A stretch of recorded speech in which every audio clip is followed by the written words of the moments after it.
Lembrar para não esquecer. Vale analisar o agente secreto. Gente do céu.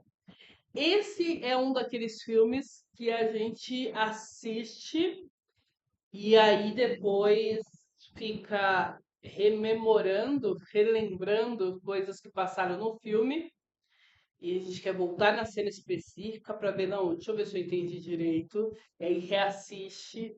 E cada um de nós brasileiros temos na memória, sabe, aqui na alma, uma memória pulsante do que é o agente secreto, do que ele representa, do que ele significa. Então, o agente secreto ele retrata 1977 e ele retrata a vida de um homem.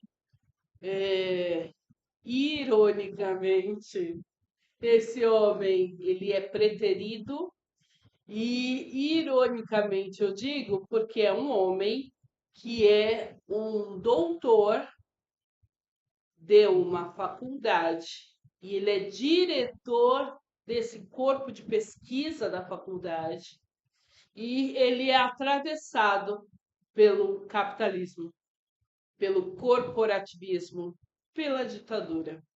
É incrível, porque ele passa em 1977, no auge da ditadura, e nós estamos em 2026, e teve aí um tal ex-jogador, né, que hoje é um jogador decadente de futebol, que a filha dele, eu queria só entender para que ela foi prestar o vestibular se ela não ia entrar naquela faculdade. Mas enfim, né? Coerência é algo que a gente não encontra nessa extrema-direita, nesses maluquetes que existem por aí. E esse jogador achou por bem, depois que a filha passou em uma das faculdades públicas federais, fazer um vídeo tipo Pátria e Família, né? Toda a família conservadora, dizendo que as razões pelas quais a filha dele não iria para a universidade pública, porque feriria os valores da família. Valores esses da família que não impediu esse mesmo homem, né, todo conservador, de posar nu numa revista masculina, né? Enfim, a hipocrisia, mas é disso que eles vivem.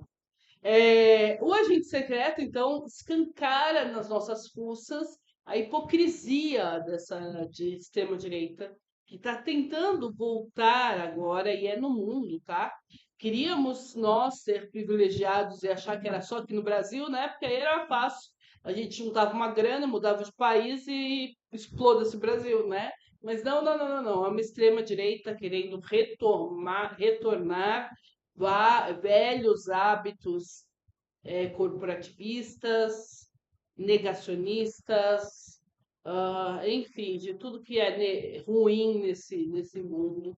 Eles querem retornar porque mantém-os nessas castas, né?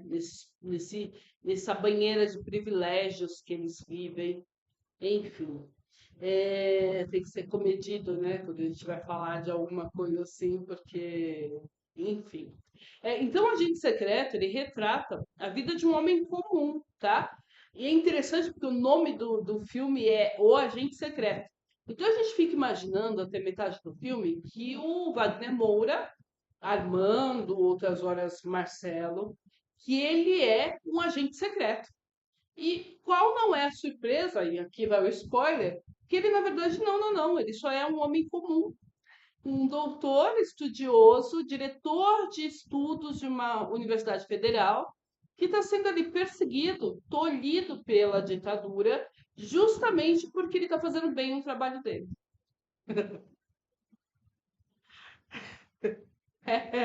É sobre isso, tá? O filme é sobre isso. Ele faz bem o trabalho dele, que é de pesquisa, né? E ao fazer bem esse trabalho dele, a ditadura acha por bem renegá-lo, acha por bem deixá-lo, preteri-lo, né? Buscá-lo e colocá-lo na lista dos mais procurados. Porque sim, porque como assim ele sabe tanto, ele sabe de tudo, de tantas coisas, né? E a gente observa todo o Brasil daquela época e a gente observa que a gente não evoluiu tanto, porque os cargos comissionados funcionam tais quais aquela moça do cargo comissionado. demonstra, né? Então ela pega uma máquina de escrever e começa a escrever naquela máquina de escrever sem folha, porque ela só tem que fingir que está trabalhando, ela não precisa trabalhar. Então os cargos comissionados, eles vêm justamente para para facilitar as tais das rachadinhas, porque as rachadinhas nada mais são do que parte do dinheiro desses funcionários comissionados, que teoricamente teriam que ser profissionais bons, enquadrados para trabalhar bem, para receber bem, com autonomia e para ser, né, os porta-vozes desses eleitos nas repartições. Porém, o que a gente viu que se transformou esses funcionários comissionados é que é um bando de gente desocupada, com verdadeiros fantasmas mesmos, que só aparecem para bater cartão, só aparecem para receber contra-cheque, e ainda desse contra-cheque que recebem tem que dar metade para os seus indicadores, né? Para quem indicou eles.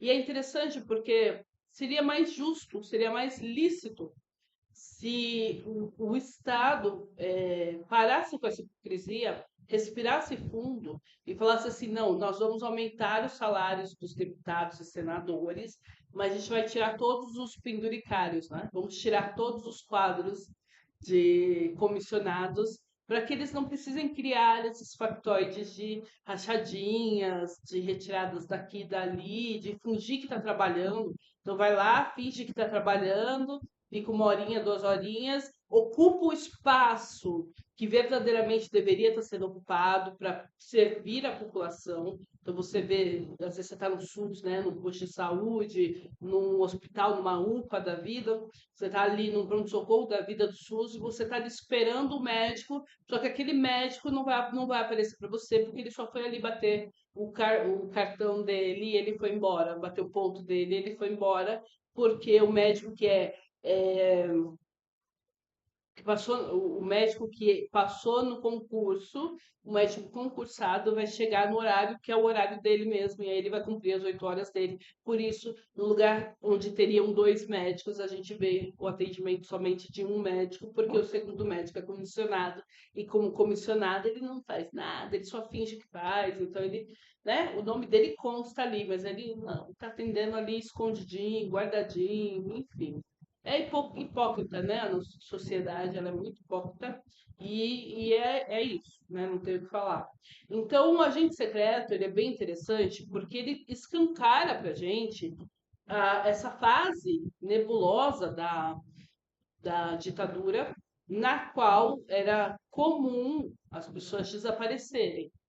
E aí elas simplesmente sumiam. Então, você vê essa pesquisa que ele está fazendo em relação à mãe dele, de saber mais a história da mãe dele, e ele não consegue saber a história da mãe dele, o filme não nos dá respostas, tá? Esse filme ele não dá resposta, ele só faz perguntas, ele não dá resposta, tá bom? Então não vá assistir o filme esperando resposta, porque você não vai ter respostas ali. Você vai ter só, né, caminhos, caminhos, e aí fica uma obra aberta. E a mãe dele, por exemplo, desapareceu e ele não sabe nada da história da mãe dele, porque ela não tem registros, né? Sim, a pessoa que desapareceu. E ele depois, a gente descobre também, né, que desaparece. A mulher dele também, né, desaparece, porque ela também era pesquisadora. E ela afrontou um dos que encerraram as pesquisas, um dos empresários que encerraram a pesquisa ali naquela Universidade Federal. Ela encerra na Universidade Federal, ele encerra aquela pesquisa que estava sendo feita, demite todas aquelas pessoas, deixa o Deus dará e desaparece com aquelas pessoas que foram afrontosas com ela. Você vê que a esposa dele desaparece.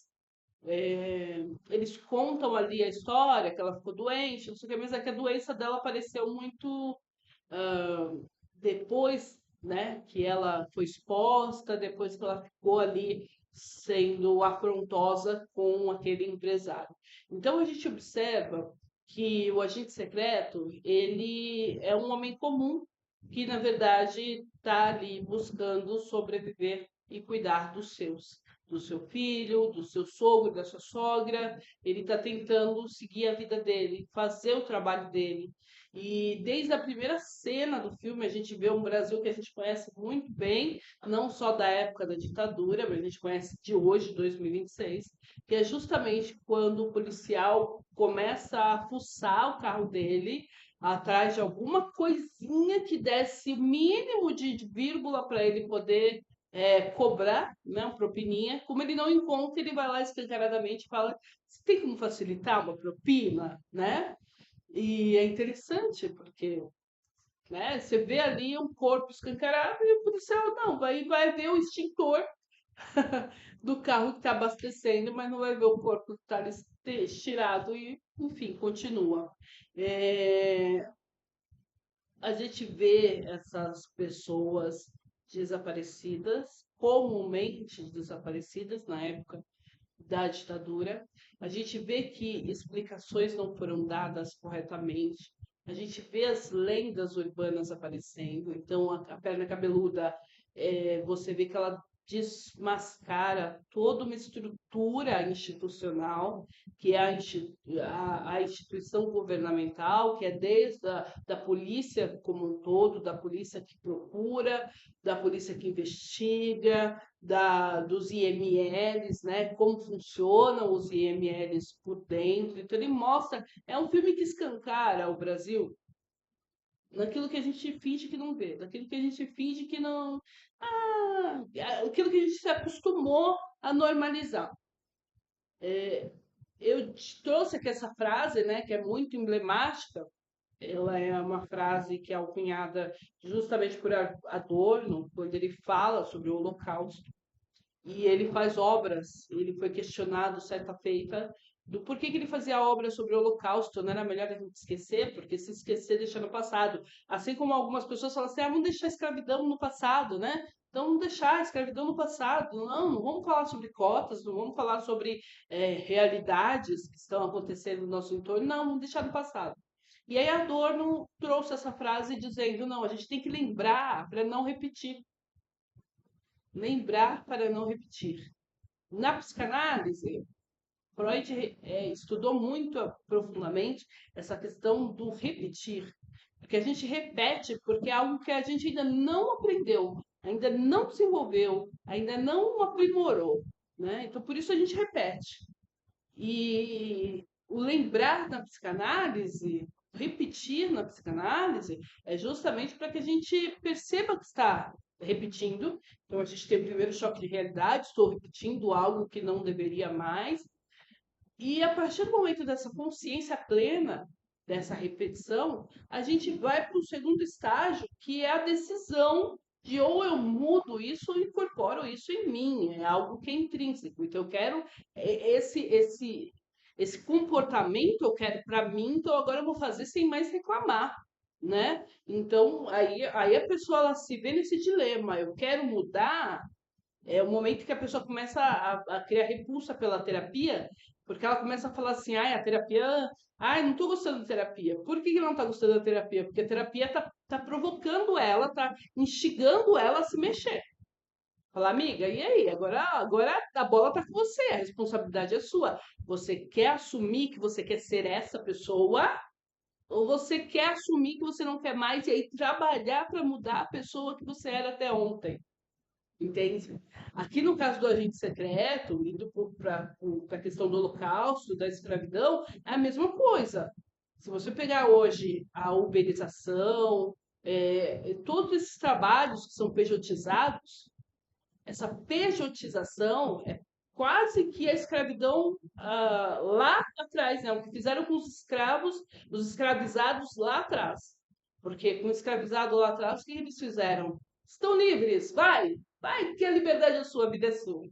Não deram terra, não deram educação, não deram treinamento para trabalhos mesmo que eles poderiam ser contratados, não deram nem senso de humanidade, sabe? Porque os escravizados não eram considerados pessoas. Imagina você crescer achando que você não é uma pessoa, você merece toda sorte de aviltamento de xingamentos, de humilhação. Então, tão cruel quanto a escravidão foi a libertação da maneira como foi, sabe? Porque foi um escárnio, uma piada, pronto, né? E aí, não só contentes por ter libertado pessoas que não sabiam nem que eram pessoas, não só contentes com isso, eles ainda criaram leis que estimulavam essas pessoas a voltarem para o cárcere, a voltar para a escravidão, a achar que a escravidão é que era um lugar bom, que era um lugar comum, que era onde eles eram bem tratados e nem sabiam, sabe? Então, criaram leis da vadiagem, se a pessoa estava na rua andando, sem fazer nada, procurando trabalho, se estava sentado com duas ou mais pessoas conversando, eram vadios, então tinham que ser presos. Criaram outras leis diversas, né? Você não podia dormir na rua, você não tem casa para morar, você não pode dormir na rua, então se vira. Então, assim, foi um afronte total, total. E hoje, quando a gente pensa na pejotização, a gente começa dizendo, peraí, vocês me educaram, né? Quase que um adestramento. Vocês me adestraram uma vida inteira tendo FGTS, tendo férias, tendo 13º, que são os direitos que nós temos trabalhistas legais e que são direitos fortes, necessários para o trabalho do jeito que ele é, do jeito que ele acontece aqui no Brasil, tá? Então, nós temos uma das melhores legislações trabalhistas, ainda que haja críticas, a gente tem uma das melhores que protegem efetivamente o trabalhador. Então, vocês nos educaram até hoje a receber, a esperar, né, pelo FGTS, pelo 13º, pelas férias, e agora eu sou PJ, agora você vai me contratar como PJ, não mais como CLT, e aí eu quero tirar férias, eu não posso tirar férias. Por quê? Porque antes da onde vinha o dinheiro não vem mais, então eu não tenho mais dinheiro. Porque o que eu ganhava antes eu estou ganhando menos um pouquinho agora, mas agora eu sou dona do meu horário. Então agora eu posso trabalhar 16, 20 horas, porque agora é isso, ser empresário é isso, né? Eles enganam a gente, enganam a população, dizendo que ser empreendedor é isso, quando na verdade ser empreendedor é você desenvolver habilidades de gestão, habilidades que vão te proteger, habilidades de gestão financeira, que é você saber que você precisa guardar um pouco do seu dinheiro como reserva de paz, reserva de emergência, que quem vai pagar seu INSS é você, porque você pode ficar doente. E aí, se você ficar doente? Eu conheço inúmeros advogados, eu conheço inúmeros psicanalistas que não podem ficar doentes. Por quê? Porque o modelo de negócio que eles absorveram. Gente, eu estou falando de escala social, tá? Estou falando de advogados e psicanalistas. Não podem ficar doentes. Por quê? Porque se eles ficarem doentes, primeiro que eles não têm plano de saúde, segundo que não têm plano de previdência. Então, se ficarem doentes, eles quebram. Por quê? Porque não tem gestão financeira no negócio deles. Porque ninguém ensinou eles a fazer isso. Então, você percebe que, assim, se a gente tirar a roupa, né, da época da escravidão para essa pejotização que há hoje, a gente vai ver que é a mesma, o mesmo corpo, entende? É o mesmo corpo. Só tá aí da libertação, né, dos escravos. Só tá aí com roupagens diferentes, mas o corpo é o mesmo. Vá que a vida é sua. E isso é errado, porque uma das funções do Estado é justamente educar. A educação ela tem que ser emancipadora. A educação tem que ser libertadora. Eu tenho que saber, eu tenho que estudar. Eu lembro que a minha mãe, faxineira, ela falava sempre pra gente, e eu comprei isso como um mantra real.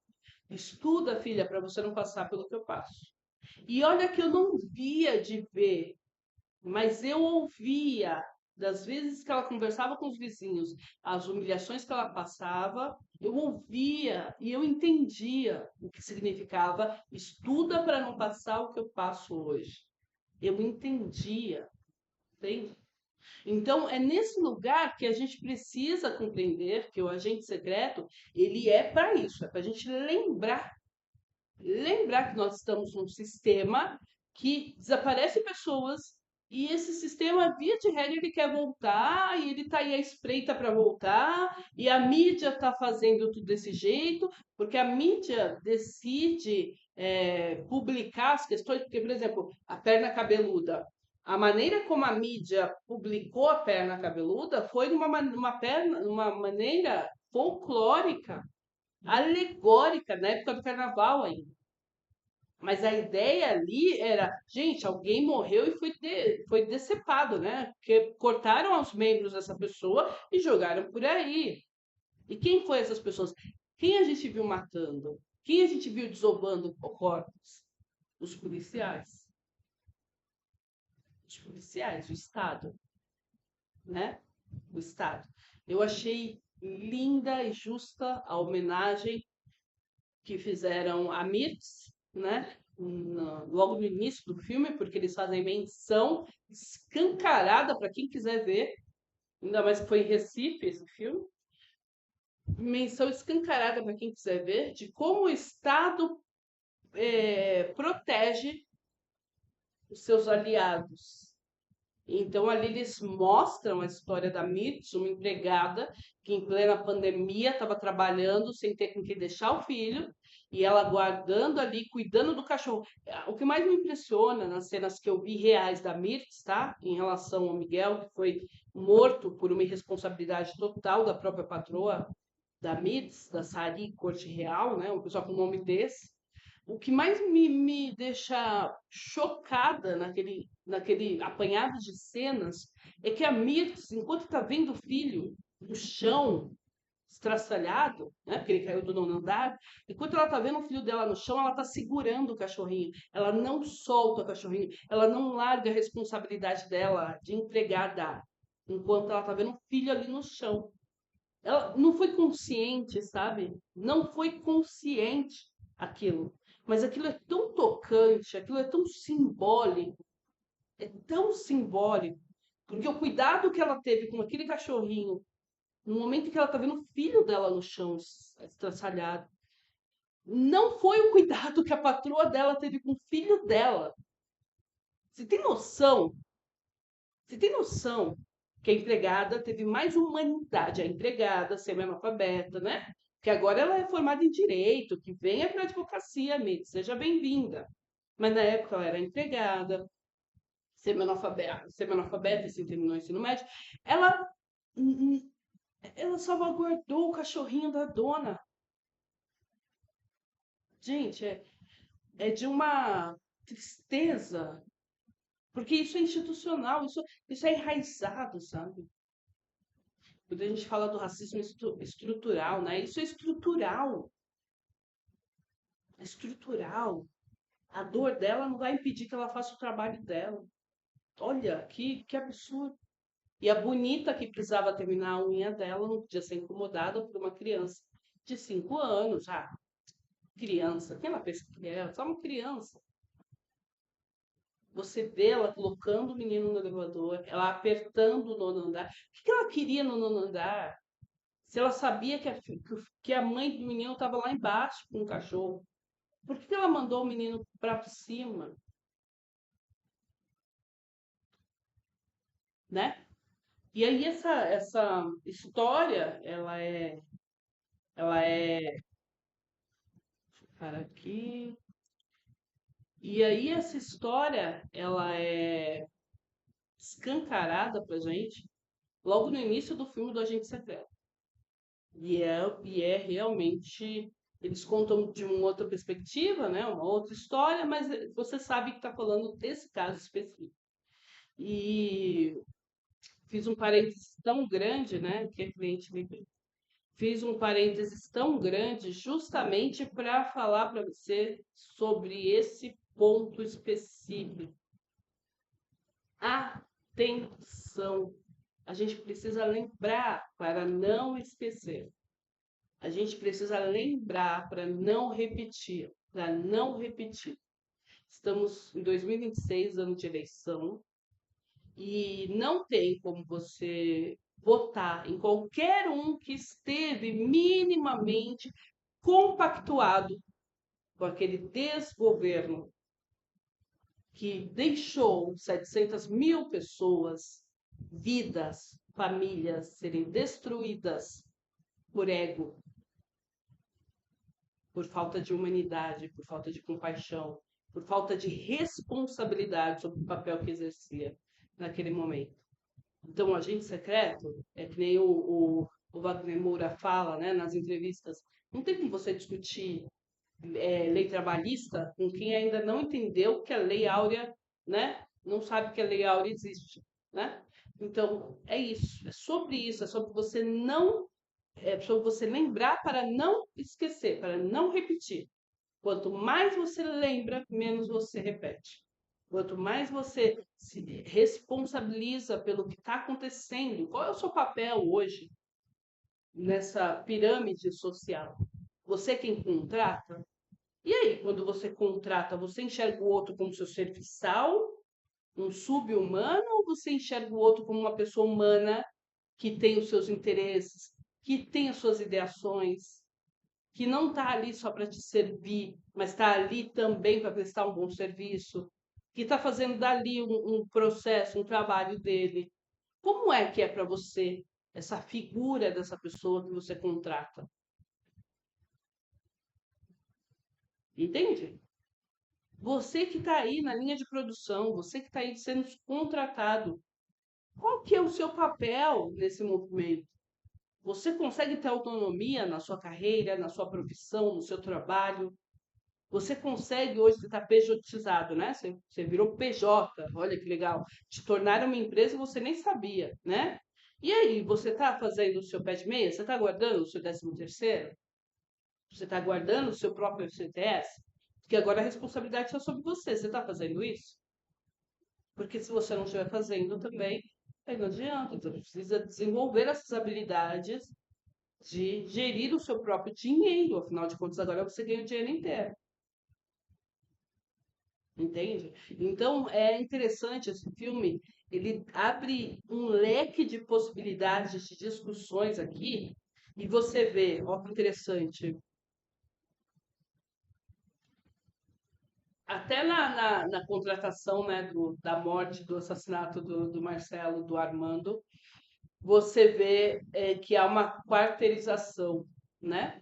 Então, houve uma terceirização, então o empresário lá, dono das posses, ele não pode mexer, ele contrata, né? Ele não pode mexer com um lado obscuro, com um lado ruim da questão.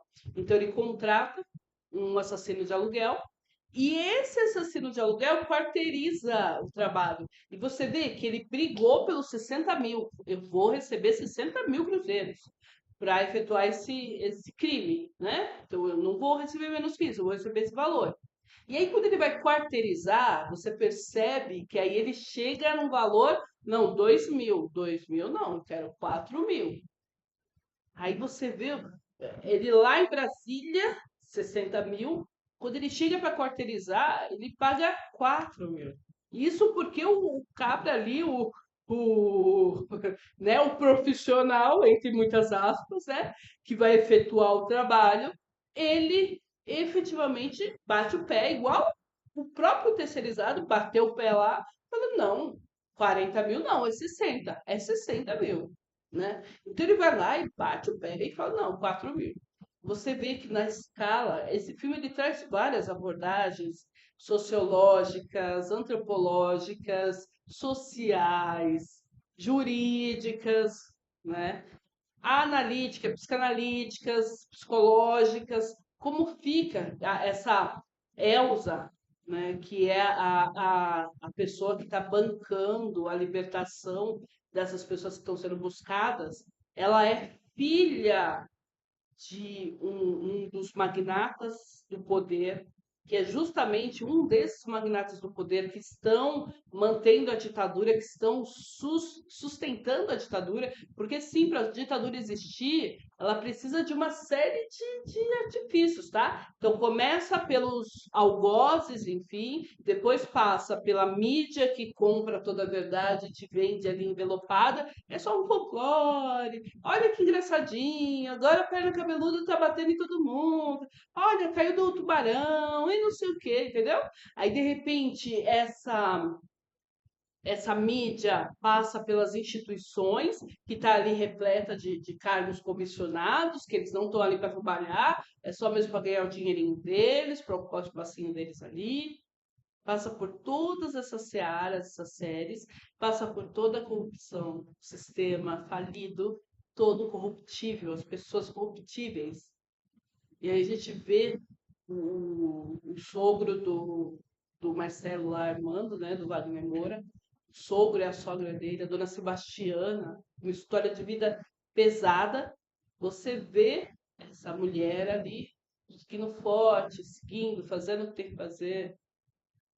Você vê eles educando, né? Se autoeducando.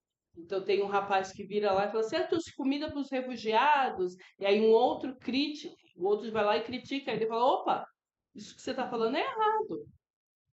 É a mesma coisa dos homens hoje, na questão dos machistas.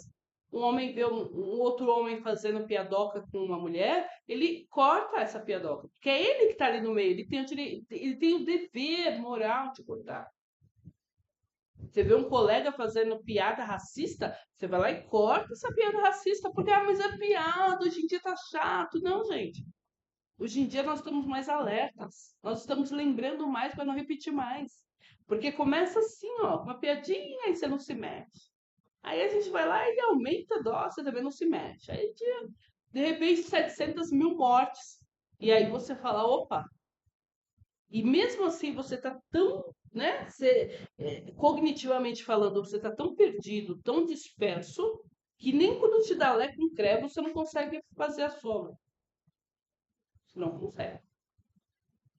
Entende? Então, muito cuidado, porque o conto do vigário, as histórias para boi dormir, né, as pernas cabeludas estão todas soltas por aí. E aí você precisa ficar muito alerta, muito atento, muito ciente, consciente, para que você não caia nessas historinhas que estão mandando pra gente aí. Percebe? É isso, por enquanto. Me diz aqui embaixo o que você achou do agente secreto, como que ele chegou para você, como que foi essa, né, a gente perdeu o Oscar, infelizmente, mas o Wagner Moura, o agente secreto, já foi muito premiado. Graças a Deus, o cinema brasileiro está no seu auge. A gente está mostrando para o mundo que nós existimos, desde da Central do Brasil lá atrás, com Fernanda Montenegro. Aí, o ano passado, a gente teve esse resgate da cultura e do cinema nacional, lá com Fernanda Torres, com Ainda Estou Aqui, também falando sobre ditadura, porque também precisamos lembrar para não esquecer, para não repetir. É lembrar para não repetir. Porque se você esquece, de repente você está repetindo e nem se deu conta que é uma repetição, que não cabe mais. Ai, ai. Não vai embora agora, não. Curte, comenta, compartilha, se inscreve no canal, me deixa saber que fez sentido para você. Bora prosear, eu quero saber sua opinião. Curte aqui e reverbera comigo. Até o próximo. Vale analisar. Tchau! E faz uma maratona aqui no canal, tá bom? Tchau.